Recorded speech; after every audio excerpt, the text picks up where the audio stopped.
Evening పిల్లలు పడుకొని లెగంగానే snacks అడుగుతారండి. ఇంకా రోజు ప్యాకెట్స్ ఏమి ఇస్తాం, అన్‌హెల్తీ కదా!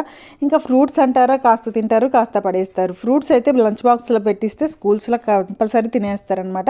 కాబట్టి ఇంట్లో ఏదైనా స్నాక్ చేద్దామని చెప్పి ఇవాళైతే ప్రిపేర్ అయిపోయాను.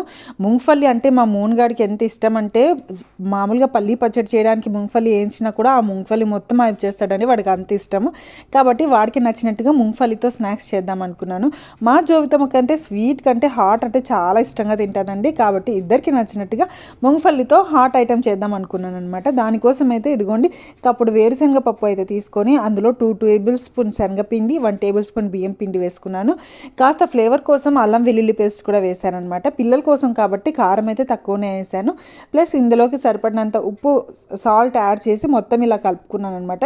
మరీ ముద్దగా కాకుండా ఇలా మనం నూనెలో వేసేటప్పుడు పొడి పొడిగా వచ్చేటట్టు కలుపుకున్నాను. తర్వాత బాణలి పెట్టి నేనైతే మందపు బాణలి తీసుకున్నానండి. ఇందులో అయితే మాడిపోవని చెప్పి అదే మామూలుగా పతలాగా ఉండే దాంట్లో అయితే సిమ్లో పెట్టుకొని వేయించుకుంటే బాగుంటుందన్నమాట. ఇంకా నూనె వేడెక్కిన తర్వాత ఇదిగోండి పల్లీలను అయితే ఇలా విడివిడిగా వేసుకున్నాను. మా మోన్గాడు ఆ స్మెల్కే లేసి కూర్చున్నాడండి.